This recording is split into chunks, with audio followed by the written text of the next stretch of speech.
I think we'll begin. I'm Lynn Carey Mayta, and I'm a trustee of the library right now, following in my Uncle Henry Cooper's footsteps, and this lecture series is named after him. A year ago, we had our first speaker in the Henry S. F. Cooper Jr. lecture series in early American history and literature, who was appropriately Wayne Franklin, who just finished his biography of James Fenimore Cooper, one of the many authors who've used this library. This year, equally appropriately, we have Erica Dunbar and her new book, Never Caught, the Washington's relentless pursuit of their runaway slave, Ona Judge. And this book and the library have something in common. As is well known, Washington took 2 books out of the library in 1789 and never returned them. Ona Judge likewise escaped and never came back. Escaping slavery was no joke. As Horace Greeley said in a letter written at the time of the Civil War, those who have thus escaped have been brutally and madly repulsed and often surrendered to be scourged, maimed, and tortured by the ruffian traitors who pretend to own them. That's an end quote. And even those who earned or were given freedom suffered terribly. Think of Phyllis Wheatley, who was a subtle and daring poet during the Revolution, addressed a poem to George Washington, but in post-revolutionary Boston died free, poor, and forgotten. In reading Erica Dunbar's book, a finalist for the National Book Award for Nonfiction, you can see that the president, as his name is signed on the library's register, lived around the corner from the library's quarters, which at that time were in the Federal Building on Wall Street, facing Broad Street, when it served for a brief period as the Library of Congress. That honor was transferred to the Library Company of Philadelphia when the government, with the Washington family, moved there in 1790, and where Erica served as the inaugural director of the program in African American history. Erica Dunbar needs little introduction. She is the Charles and Mary Beard Professor of History at Rutgers University. Her first book, A Fragile Freedom, African American Women and Emancipation in the Antebellum City, was published by Yale University Press in 2008. She received her BA in History and African American Studies from the University of Pennsylvania, in the city where she was born, and went on to get an MA and PhD from Columbia University more or less at the same time I did, so we have that in common. She has been the recipient of Ford, Mellon, and SSRC fellowships, and is an Organization of American Historians Distinguished Lecturer. She has committed herself to, and this is from your website, but telling the stories of Black women who lived, loved, struggled, worked, prayed, and fought to survive in a nation that still recognized many of them as property, end quote. We are delighted to welcome Erica Dunbar to the New York Society Library.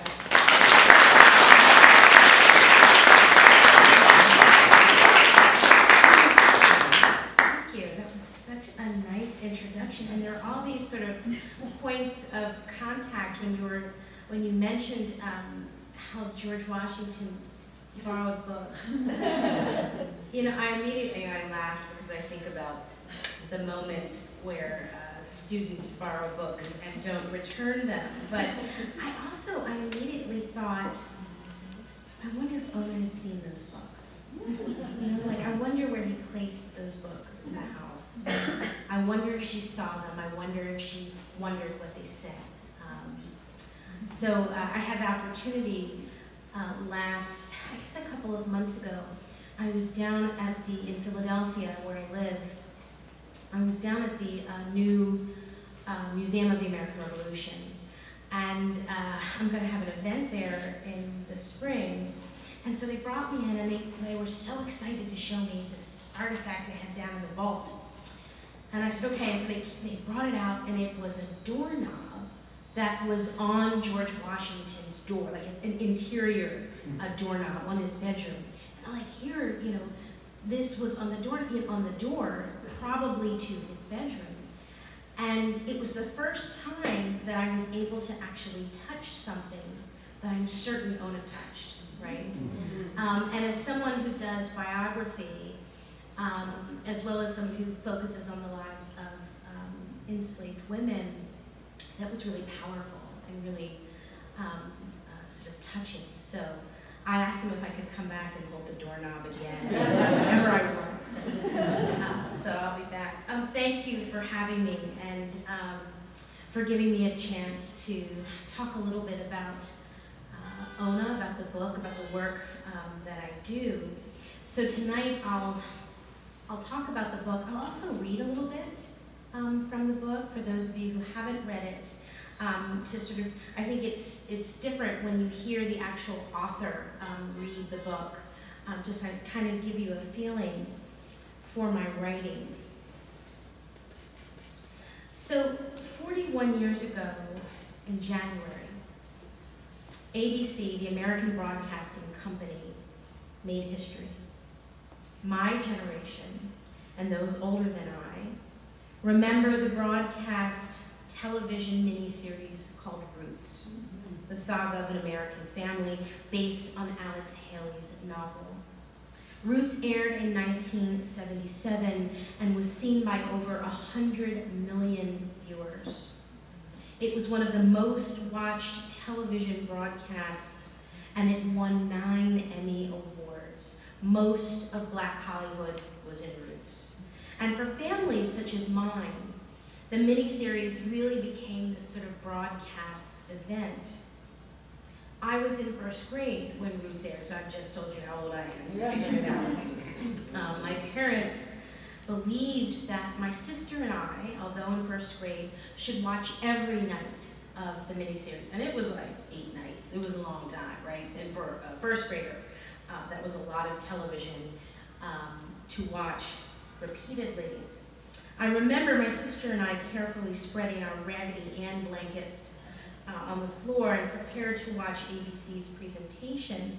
As a family, we watched a young Kunta Kinte endure kidnappings and beatings, the degradation of the auction block. Viewers were introduced to characters who, although trapped in the unimaginable violence of American slavery, managed to find and maintain dignity. It wasn't until I was much older that I understood the importance of Roots to many American families, especially Black families. My parents and most of Black America wanted desperately to climb out of what we saw as television's Black history famine. And shortly after its premiere, Roots was plagued with controversy. Controversy regarding the authenticity of Haley's research and the scholarship. But families like mine held fast to the importance of the miniseries. Many criticized what they saw as sort of romanticized relationships that appeared in Roots. But it didn't really matter to us. We were grateful. Grateful to see our history find its way to prime time. Grateful that the stories of the enslaved were available now to a large audience. And really it's at this moment that Kunta Kinte becomes a kind of household name. I had no idea that this moment in 1977 would help to shape my professional trajectory. When I think about what prompted me to become a writer and a historian, I think about the power of Roots. And eventually it would help sort of define my passion for writing the histories of the enslaved and for delivering history to a larger public, to write what Never Caught is, which is a general audience book. And I'll sort of talk in a bit about shifting between writing academic texts versus one that is more well suited for a larger audience. About 15, 16 years ago, I was completing some research for my first book, which was A Fragile Freedom. So my area of interest really focuses on how enslaved people, enslaved women in the North became free. I went to graduate school thinking, all right, I'm gonna go to Columbia and I'm gonna work with Eric Foner, who is the most well-known historian in Reconstruction history. I'm gonna write Reconstruction history. And then I got to Columbia and I was like, I don't want to write Reconstruction history. I want to change my mind. And Eric Foner was great. He was like, yeah, sure, do what you want to do. I'll support you. And I sort of made this decision. I couldn't really understand what was happening during the Civil War, during this period after the Civil War known as Reconstruction, without knowing what happened before it. And I was sort of stunned by the lack of materials written about slavery in the North, as if it were just a Southern phenomenon. And I thought, okay, well, Massachusetts was the first colony to legalize slavery. Why do we know so much about slavery in Virginia? You know, like, where are these other stories? All of the colonies had African slavery. Where are these texts? And so it was at that moment I decided I wanted to write a focus on the North. So I was doing what kind of nerdy historians do when they're working on a book. I was trying to figure out everyday life in Philadelphia, the end of the 18th century. So what do? We look at the newspaper, right? That's how you sort of figure out everyday life. So I'm in the microfilm room at the Historical Society of Pennsylvania, looking through a newspaper called the Philadelphia Gazette. And I just kind of wanted to get an idea, you know, what was the cost for a barrel of cider at that moment? What goods were being advertised? And what else was happening politically? So I'm reading the newspaper, and I come across a runaway slave advertisement. And I thought, okay, that's a little odd. This is a Philadelphia newspaper. The newspaper was dated 1796. Slavery was almost gone, right, in places like Philadelphia. So, like, who's advertising for a runaway? That's odd.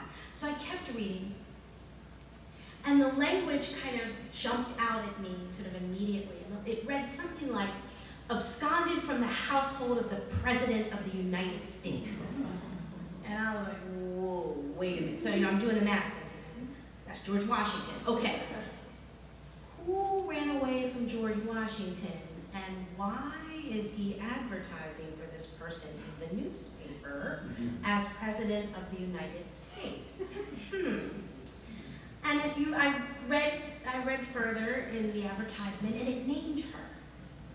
They named her Oney Judge. They called her Oney Judge. They described what she looked like, her age, and I thought, at that moment, I knew. It was fascinating. I thought, why don't I know this story? Here I am, supposedly an expert in early African-American women's history. I've never heard this name, Oney Judge, before. What happened to her? You know, so my mind is sort of spinning, like I'm trying to finish up this first book, but I'm seeing what's becoming the second book, and that's what happens with historians, right? You find that project that that you'll work on eventually while you're writing something else. And I thought, well, maybe I can find a way to bring this into book one. And I thought, no, I need to stop for a moment and really return to this. And I'm glad I did, because I finished the first book. And I couldn't help but think, well, two feelings. One, I was excited that no one had really been talking about this woman that they called Oney Judge. I thought, you know, I have it, like here it is, and no one else is doing it. As historians, you know, that's worth a lot.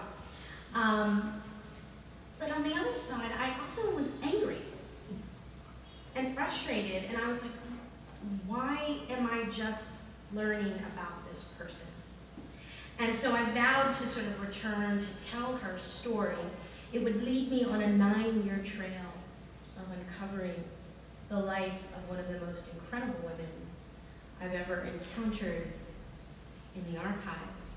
So I'll invite you to walk with me through the end of the 18th century. Spring rain drenched the streets of Philadelphia in 1796. Weather in the city of brotherly love was often fickle at this time of year, vacillating between extreme cold and oppressive heat. But rain was almost always appreciated in the nation's capital. It erased the putrid smells of rotting food, of animal waste, and filth that permeated the cobblestone roads of the new nation. Spring rain cleansed these streets and the souls of Philadelphians. It brought feelings of optimism and hope and a feeling of rebirth. And in the midst of the promises of spring, Ona Judge, a young enslaved woman, received devastating news. She learned that she was to leave Philadelphia, a city that had become her home. Judge was to travel back to her birthplace of Virginia and prepare herself to be given away as a wedding gift to her owner's granddaughter. Tonight I'll introduce one of the most understudied fugitive slaves in America. At the age of 22, Judge literally stole herself from the Washingtons, forcing the president to show his slave-catching hand. As a fugitive, Judge would test the president's will, his reputation. The most important man in the nation, heralded with winning the American Revolution, could not seem to reclaim his enslaved woman. Ona Judge did what very few other people had done before. She beat the president. Judge was never caught. And so I always sort of break at this moment to talk a little bit about the title. I always worked with the title, Never Caught, over the 9 years I was researching and writing the book. And so when I finished up the manuscript and my editor liked it and I was happy when I turned it in, I was sort of feeling like, okay, here's Easy Street, I'm done. And then I got the phone call, you know, the communication from marketing. And they said, we hate your title. And I was like, what do you mean you hate the title? I've been working with this title for 9 years. And they're like, Erica, you're giving away the story. And, you know, they had suggestions about what I could use. I kind of didn't really listen to many of them. But at that moment, I said, well, okay, well, we have other examples of narratives, plays, of books where they're similar sort of titles. 12 Years a Slave. He's going to be a slave 12 years. At the end of 12 years, something's going to happen. We don't know what, but he won't be a slave anymore. Death of the Salesman, you know how that's going to shake out, right? So we have examples where that's worked. But the reality is they wanted me to use, to figure out a way to use free or freedom, you know, in the title. And I said, no, I won't do that. Because in actuality, Ona Judge was never free. She was simply never caught. She would live nearly 50 years, half a century, as a fugitive. And I felt to use the title of free or freedom for the title of the book would be misleading. So I won that battle. You know, they did the Washington's Relentless Pursuit, and I'll sort of talk about the importance of that as well. I always, when I'm teaching with my undergrads, I always show images because, you know, I try to keep them awake. And here's, you know, I'm sure many of you have been to Mount Vernon. This is a later image from 1872. Some of the earlier ones are not a little more sort of grainy. But I always think it's important to know, to have a visual of where your subject lived, right? So this is the back of the mansion house of George and Martha Washington's Mount Vernon. So if you're standing on this porch, how many of you have been to Mount Vernon here? Yeah, good number. If you're standing on the back of this porch, you look out, and it's this sort of lovely view of the Potomac River. And this was the place in which Ona was born and spent her early years.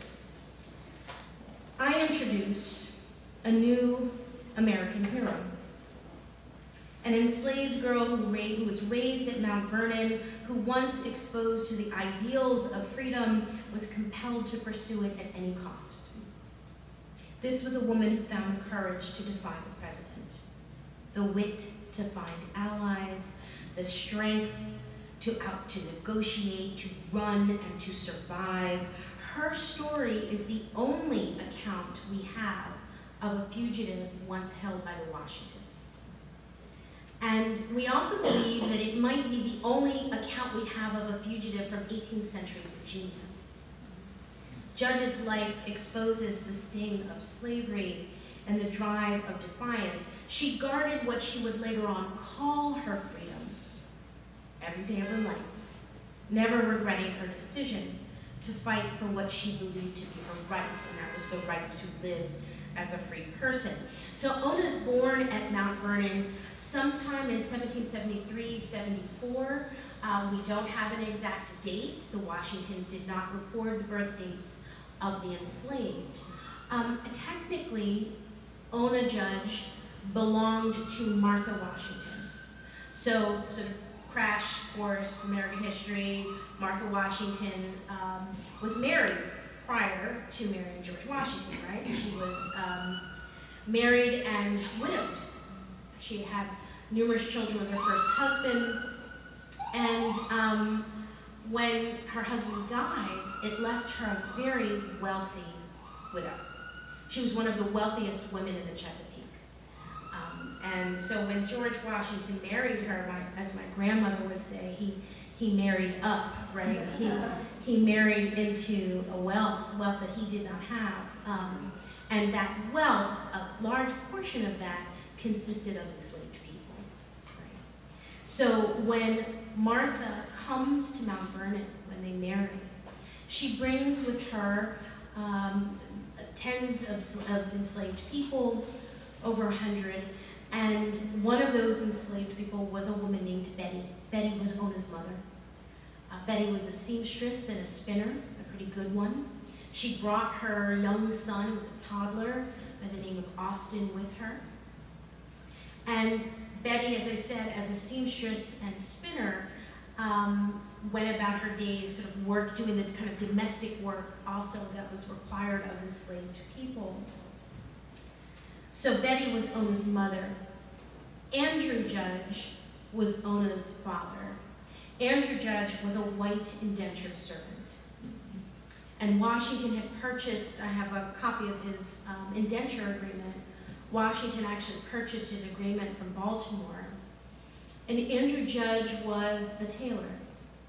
He made some of the sort of well-known outfits that Washington wore while in battle during the Revolution. I don't know the nature of the relationship or whatever it was between he and Betty. I don't know if it was consensual. I don't know if it was the opposite of that. What I do know is that sometime in 1773-74, Ona Judge was born. The records call her Oney Judge. Now there's no, Oney I argue is the diminutive of her name, like little Bobby, Billy, or Timmy, she's Oney. There's of course no record of birth or anything that has mother and father's name written on it. But what I do know is that there was no one else at Mount Vernon with the last name of Judge except for Andrew Judge. Actually, there was no one in the entire area of Fairfax, Virginia with the last name of Judge. So do I have a document that says Ona Judge is Andrew Judge's daughter? No. But I do know that he was a tailor, mother was a seamstress.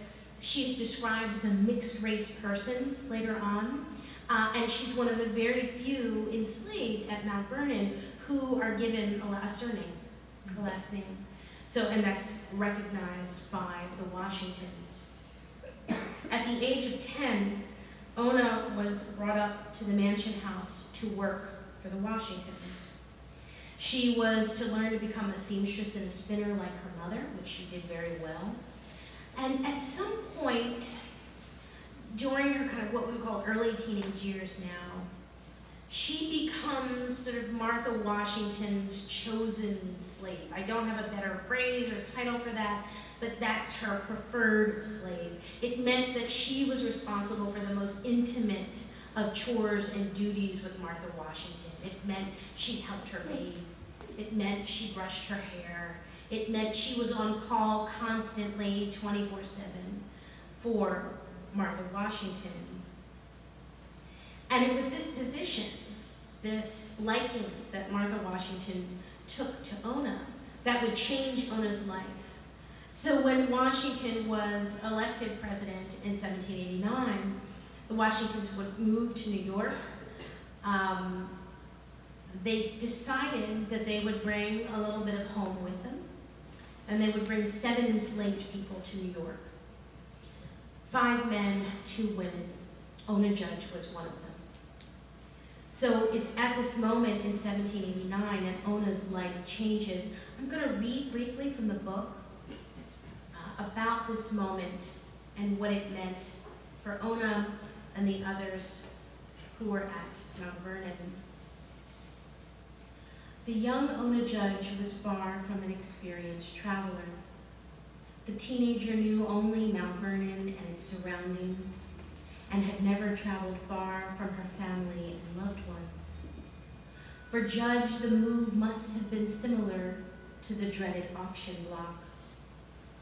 Although she was not to be sold to a different owner, she was forced to leave her family for an unfamiliar destination hundreds of miles away.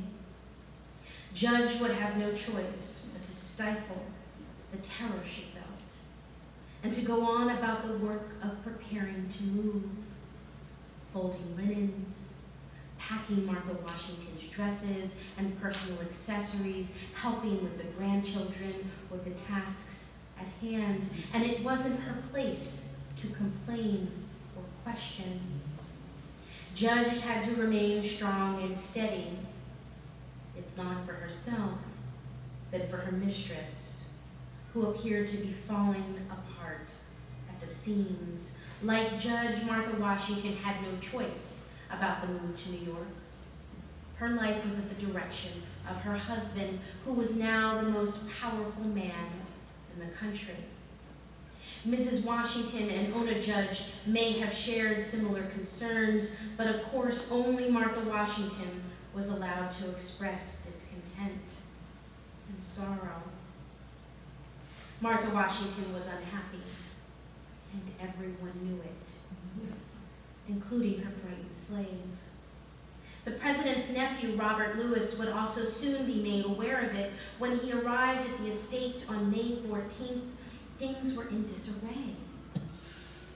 Lewis, who served as Washington's secretary between 1789 and 91, was chosen to escort his aunt and her grandchildren to New York, but was surprised and a bit concerned when he arrived to find a frenzied and hectic scene. Lewis wrote, "Everything appeared to be in confusion," the manifestation of Mrs. Washington's conflicting feelings.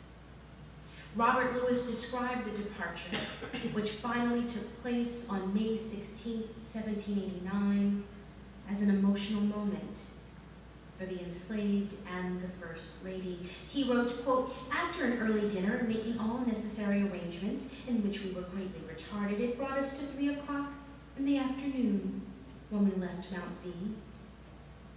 The servants of the house and a number of the field negroes made their appearance to take leave of their mistress. Numbers of these poor wretches seemed greatly agitated, much affected. My aunt equally so," end quote. Betty, Ona Judge's mother, must have been one of those agitated slaves.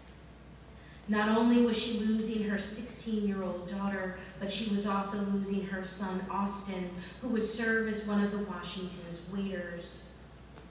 Austin's wife, Charlotte, and their children would join in the morning. Betty watched her children leave Mount Vernon, a reminder of what little control enslaved mothers had over the lives of their children. If she found any comfort that day, it would have been that brother and sister were traveling together.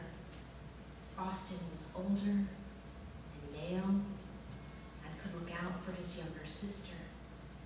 But still, Betty knew that her relationship with her children would never be the same. And so this is the moment that Ona, as a 16 or so year old, has her family torn away from her. When this is an image of Federal Hall on Wall Street, which is where the library would have been close to it. I always show this image to my students because I want them to sort of know sort of where, Washington would have taken the oath inside. He would have come out on the balcony and given his speech. And he did all of this alone. Martha Washington wasn't there yet. She was dragging her feet, trying to come. She didn't want to move. We've heard this recently with First Family. So in 1789, when they move, they actually only stay in New York a sort of brief period of time. And this is the moment where I'm appreciative of Lin-Manuel Miranda and Hamilton, because now my students come, they know a little something now about the early republic, and they know that the nation's capital was in New York and eventually moved to Philadelphia, so he's made my job easier. I thank him for that. So eventually they move to Philadelphia in November of 1790. This is a lithograph from much later, from the 1830s or so, of what was called the President's House, or the Executive Mansion, in Philadelphia. And I always show this to my students because I want them to see what a president's house looked like in the 18th century, right? It's not a White House or a Mar-a-Lago or wherever presidents live these days, right? It is, by our standards, a relatively modest-looking home. For their standards, it was a large home with 3 stories, but this home was packed to the gills. Almost 30 people lived in this home. So the Washingtons decide when they come to Philadelphia that they would actually bring 9 enslaved people this time, so that the number moves up. But there are also a host of servants who are live-in. There are secretaries. There are families of the secretaries for Washington who are living in this house. So the quarters are tight. I want students to understand that there was a complete lack of privacy for everybody living in this house, including Ona, including the Washingtons. Their move to Philadelphia proved to be slightly problematic when it came to slavery. When they arrived in Philadelphia, slavery was almost gone. There were about 100 enslaved people, or roughly, by 1790 in Philadelphia. There are over 6,000 free blacks living there, right? So when the Washingtons come, Ona is the oddball, right? She's not the norm. And they quickly realized that what was permissible and accepted in New York, slavery was still very much entrenched in New York. There was something very different happening in Philadelphia, in part because of Quaker presence and legislation. But there had, the Washingtons sort of have to deal with this fairly quickly. George goes off for a southern tour. And Martha's home alone, as she often was. And she was paid a visit by the Attorney General, who knocks on the door and says, I need basically to talk to your husband. He's not there. I need to talk to you. And he basically says, we have a problem. The law in Pennsylvania, in 1780, there was a Gradual Emancipation Act that was passed. And as a part of this law, it stated that if you were a non-resident and you came and you moved to Philadelphia, if you stayed and you brought your slaves, if you stayed for longer than 6 months, then your slaves could be set free. And the Attorney General says, well, and the reason I know this is problematic for us, because originally the Washingtons, the Attorney General, people believed that they were exempt from this law because members of Congress were. They weren't members of Congress. The Attorney General comes to the Washingtons and says, look, the reason I know that is because my slaves just confronted me with this, which I find hilarious. They're telling the Attorney General the law, right? They're citing the law. And they're free. And I know you have enslaved people living here. This is a problem that you might need to address. So Tobias Lear, George Washington's secretary, writes to him. I'm reading the letters. And he writes and he says, you know, we have this problem. He explains, I need your advice. What should we do? And George Washington writes back that basically they were going to, and I paraphrase, but that they wanted, he would create a slave rotation plan. And every 6 months, George Washington would rotate his slaves out of Philadelphia back to Virginia.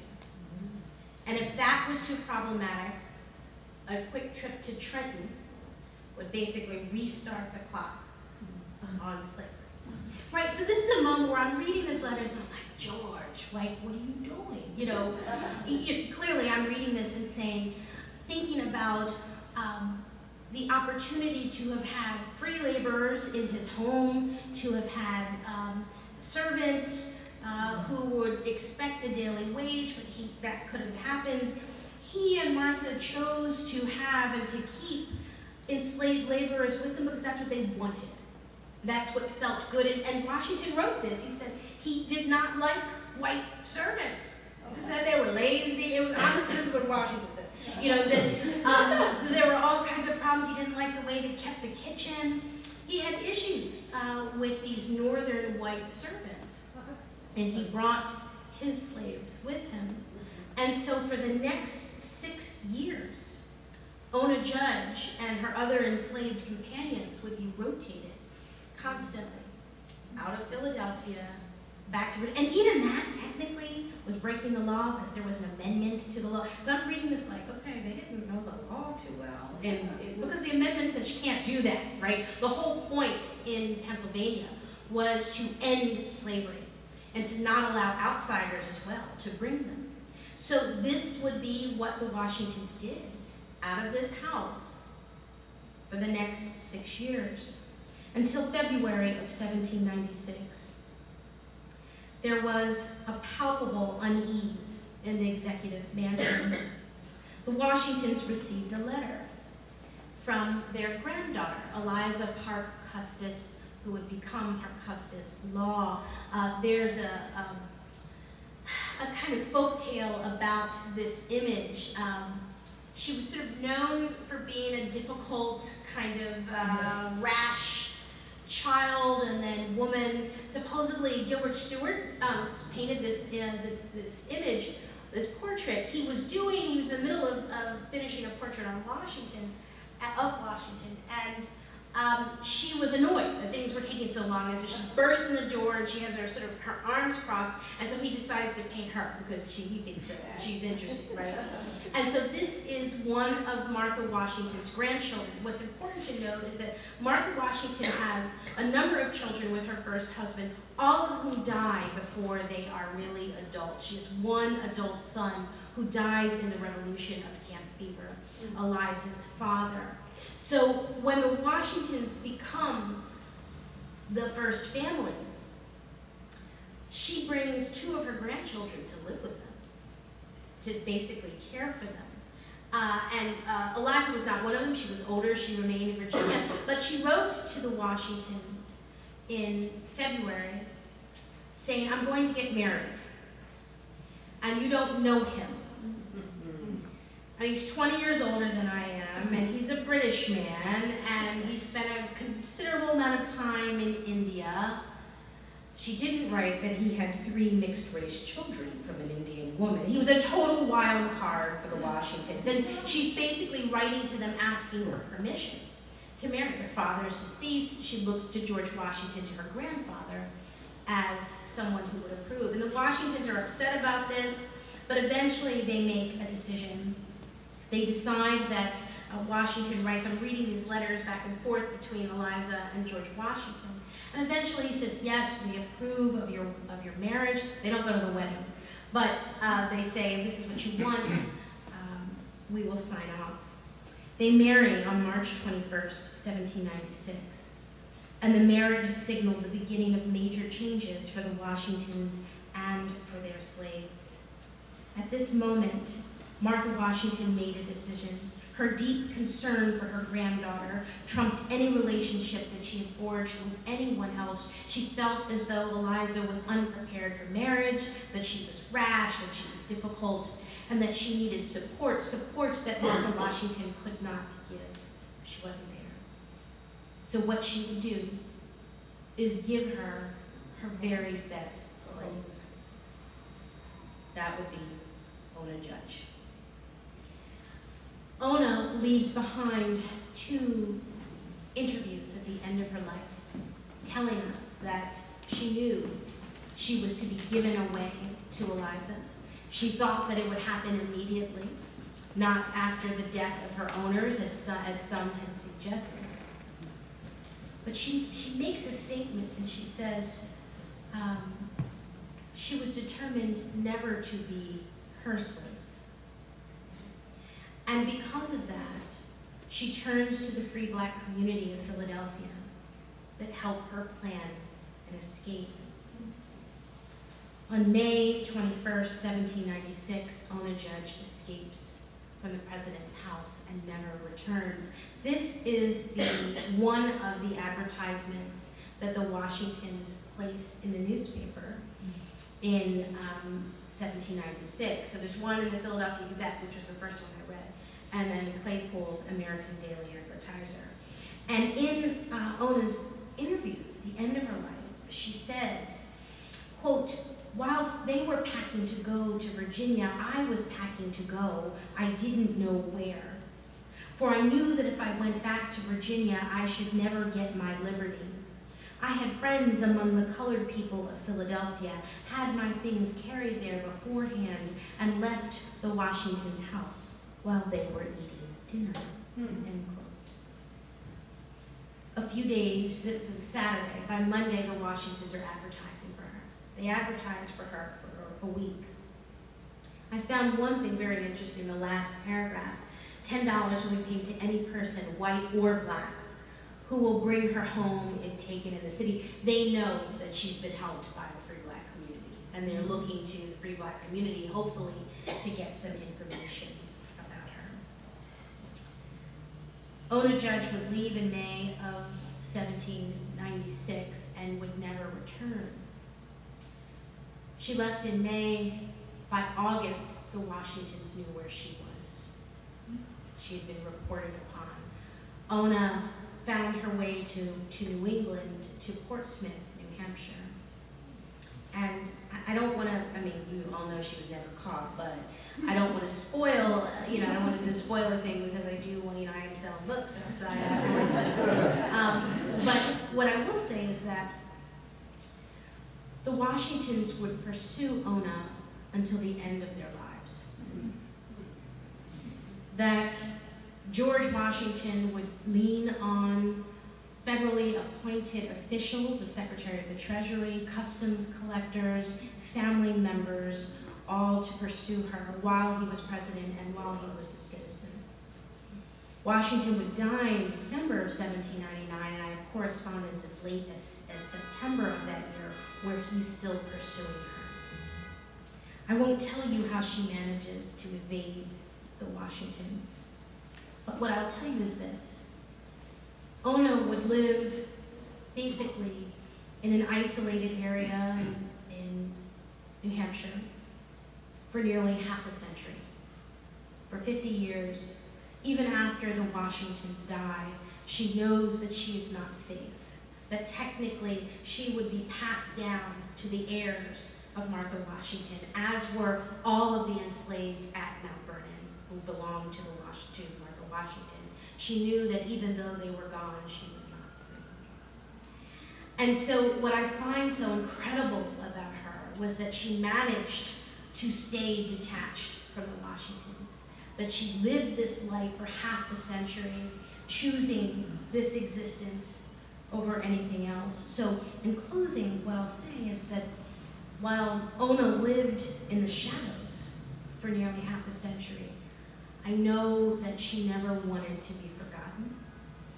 And so writing this book has been both an obligation and an honor. And I thank you all for listening.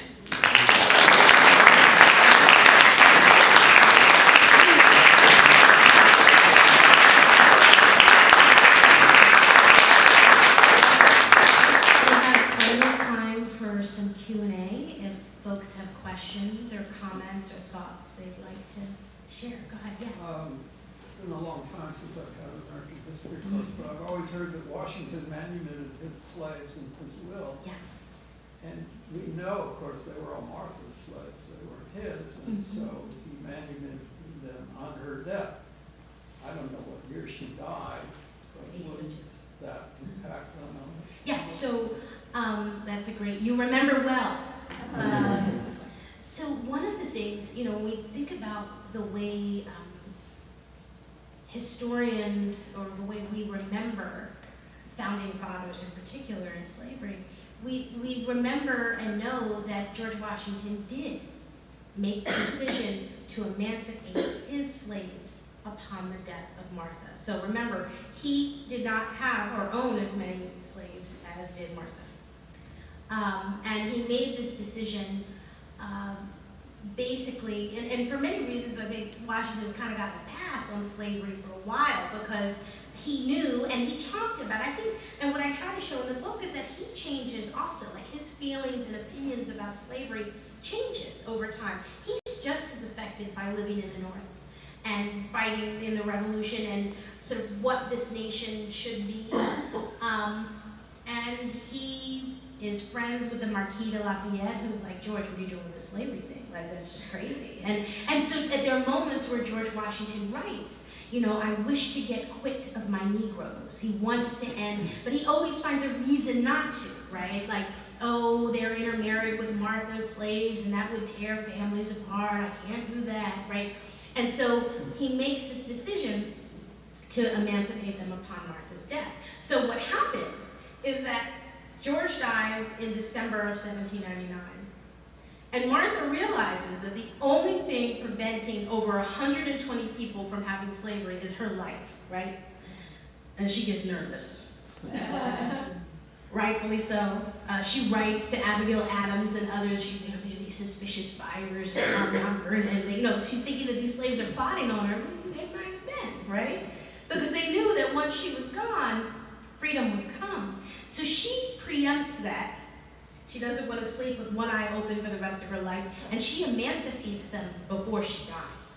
So she does an early emancipation, but they're emancipated in January of 1801, so almost a year later. And then Martha dies in 1802.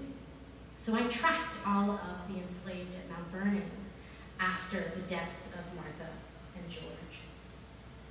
All of Martha's slaves were sent to her grandchildren.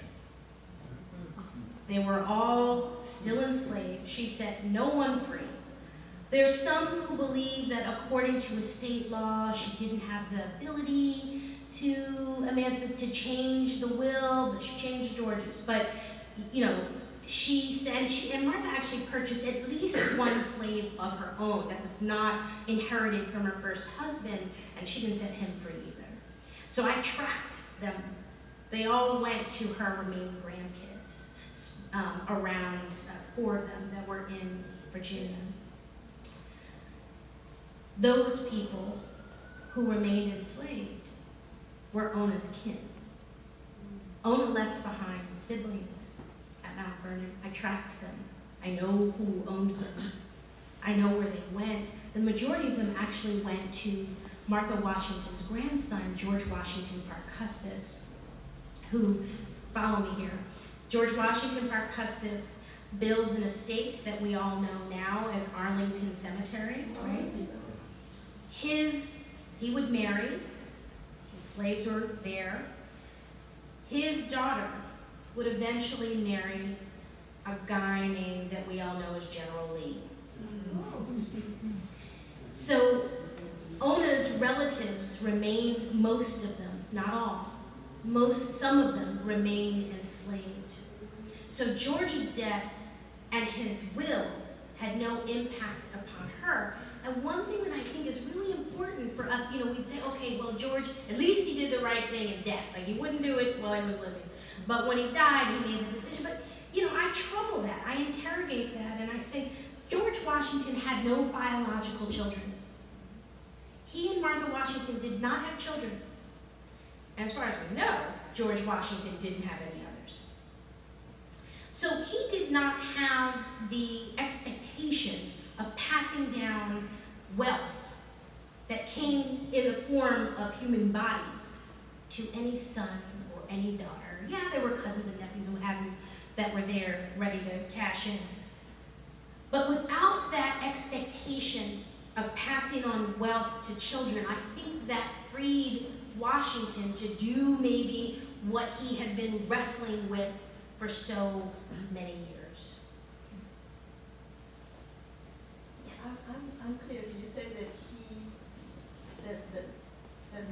did not. Martha didn't set anybody free. So their estate remained separate. The entirety of their marriage, the slaves that she brought to Mount Vernon from her first marriage, if you look at the slave census that they keep at Mount Vernon, it says dower slaves. Those are Martha's slaves. And then it has George Washington slaves on another side of the page. But you said that the year before she died, she was worried that they... Those were George Washington slaves. So George had made the decision to set his slaves free upon the death of Martha. So she said, I'm going to do that quickly. She allowed them their freedom. Yes, but not hers. Not hers ever. No, never.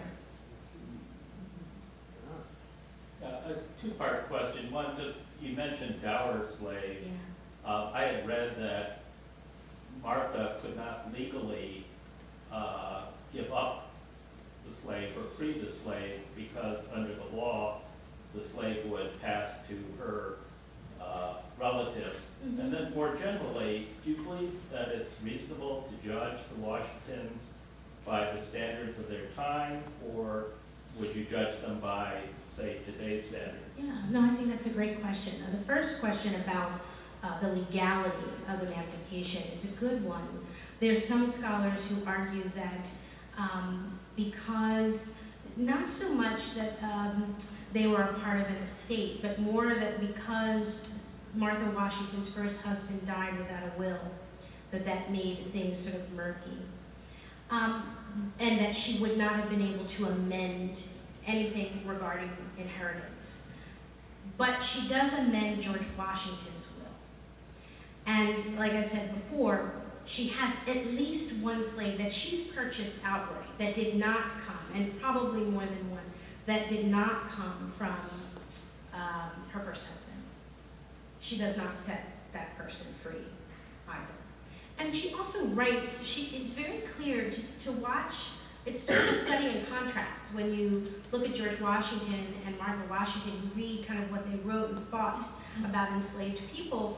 George Washington, we know from his writings, was uncomfortable, at least towards the end of his life, with slavery, and made a decision to change that. Martha never suggested anything of the sort.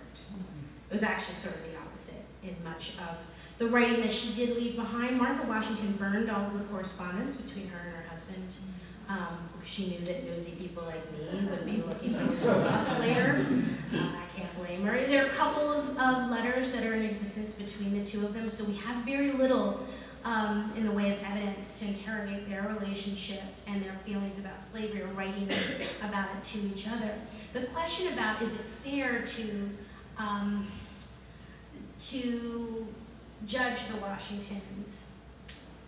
You know, I think that we can take a step back and look at some of the other people who we call founding fathers and their attitudes and feelings of slavery. Ben Franklin was a slave owner, and then he wasn't. Ben Franklin held slaves and eventually changed his mind about that while he was alive, emancipated his slaves, and then became an abolitionist, right? Being the sort of president of the Pennsylvania Abolition Society. I think maybe the question is it fair to judge them? I think it's maybe a more useful or helpful question to ask, why shouldn't we interrogate them and their attitudes about slavery and race the same way we do with other founding fathers, with other people? And there were others at that time. Founding father, but clearly the next president did not own slaves, right? Adams did not own slaves. Of course, he was a Northerner, and the Washingtons were Virginians. But I don't necessarily think, in terms of thinking about American history and having it be a story that is as accurate as possible. It'll always change. It'll always be different based upon interpretation of other people. But I don't think that it is helpful for us to not include the stories of the enslaved. At the moment that Washington died, there were over 300 enslaved people living at Mount Vernon. And I think we have to, there's a way to appreciate all that Washington did for this nation, to understand that he gave his life to service, to be president, to fight in the American Revolution. That was like 16, 17 years combined, you know, at a moment when people's lifespans are relatively short. That was a service. I think it helps us understand people better if we make certain their lives are nuanced and we can say, yes, he did this, and then there was this. And also because he writes about his misgivings regarding slavery. Eventually, of course, he makes that decision to emancipate them, but not while he was alive. And so what I try to do with Never Caught is to complicate everybody, right? To not make this a sort of two-dimensional story about George Washington, founding father, and Ona, poor slave. It wasn't that at all. It was a complicated set of relationships that, because of the institution of slavery, played out in different ways. So I'm of the belief that we, you know, I like to make things a little messy. Let's kind of get in there and see what's really happening. And I don't think that it denigrates the Washingtons at all. I think that we know that the majority of Virginians at that moment held slaves, right? And here we have an example of the first president and first lady, not a term that we don't use until later on, who are in some ways wrestling with this issue of slavery. I think it helps us understand better the nature of race relations in this country and the problem of race and slavery from the founding of the nation. And that's why I wrote, I'm going to go back to the beginning slide here. I call this the founding of the nation through the eyes of the enslaved, because I was interested in writing a story. I'm not a Washington biographer. I know a lot about it. But I focus on African American women. Their lives intersect. And what I wanted to do with this book was to tell not a sort of typical founding father story, top-down history, but to think about what this nation looked like through the eyes of the enslaved who built it. And it's the first, really, book to do that, to think about, and Ona's the perfect portal to do it, in part because she's mobile. She moves from Virginia to New York to Philadelphia, then to New Hampshire. That's like all of America at that point, right? She's in the South, it's Mid-Atlantic, it's New England. She becomes that, and she's with the Washingtons. So she becomes that sort of perfect portal to look at what's happening. It's not just her life or biographical, but we have a way to think about what the early republic felt like as an enslaved person. So I'm grateful that Ona gave us interviews at the end of her life.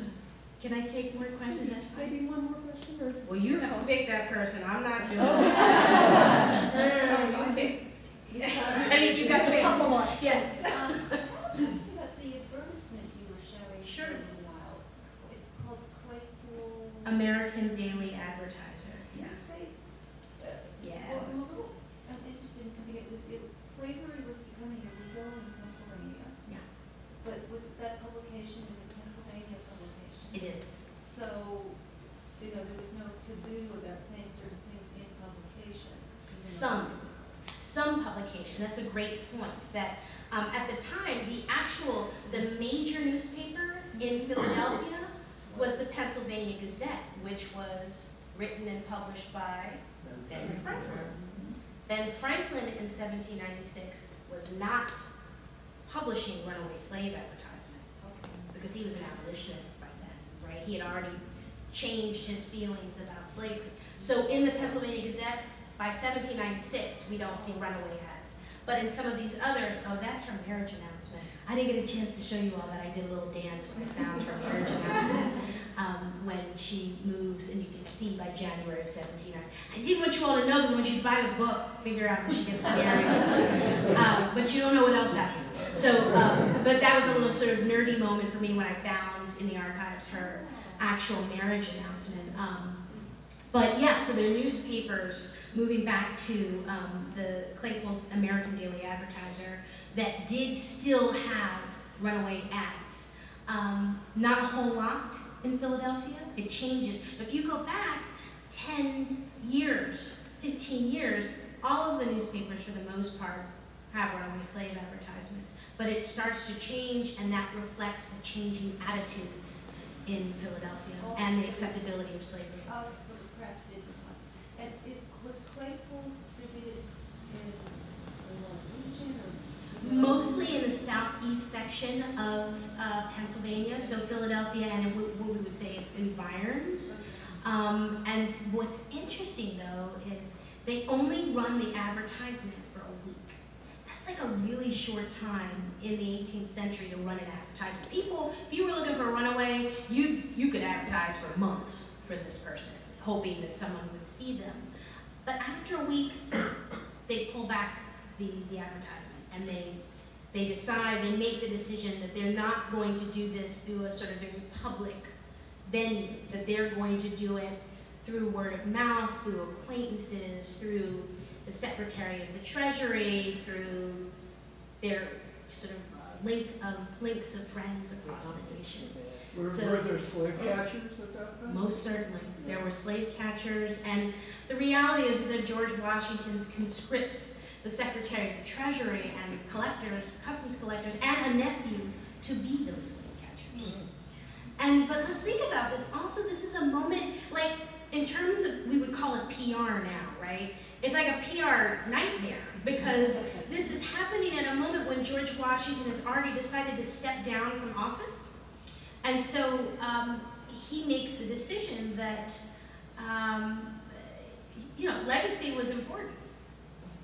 And to chase after her at a moment when, the second presidential election was very contested with Adams, and he wanted to sort of focus on that, and he didn't really need to have stories about him going after an enslaved woman in Portsmouth, a place that was not necessarily super comfortable with slavery, and a place that where there wasn't a large black population to begin with, so let alone slaves.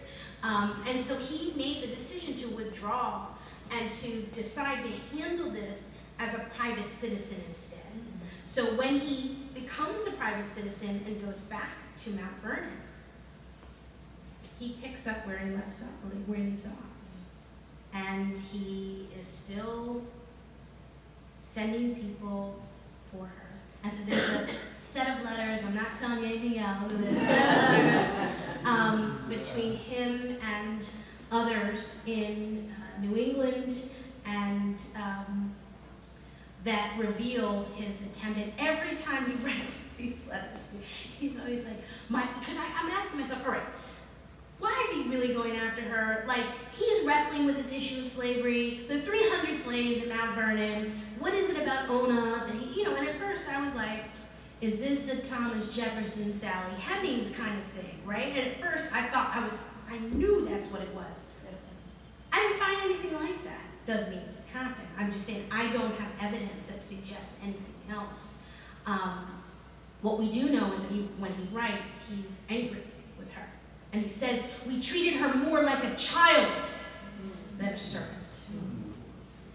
And in every letter to whomever he's pulling into his web of slave catching, he says, my wife is desirous of seeing her again.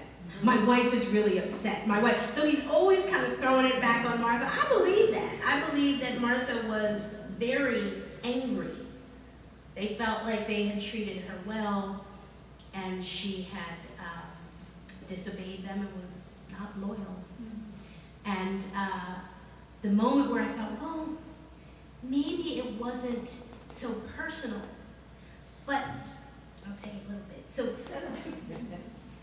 she's still left with this issue, Martha Washington, that is, who's going to go help Eliza? Because Eliza's like a live wire and marrying this dude who she doesn't know, and Martha knew it was a bad situation. I mean, actually, after Martha dies, they divorce, right? So she was right about what was going to happen. So she's still left without someone to go and calm Eliza and assist her. So Martha makes a decision, over 300 enslaved people. She makes a decision to send Ona's sister in her stead. So the job that Ona would not do her sister was forced to do. And that's the moment where I'm like, okay, that was personal. Like, that was just kind of cold-blooded. Like, there are all these people that you could choose from, and you choose her sister? Okay, maybe it's a coincidence, but I tell that story as well in the book because I want to sort of show two women then who at this moment in 1796 are trying to find a way to become free. Ona's done it, of course, by running away, and her sister, whose name was Philadelphia, is doing it through a different set of circumstances with Eliza Park Custis Long. How delicious. I know.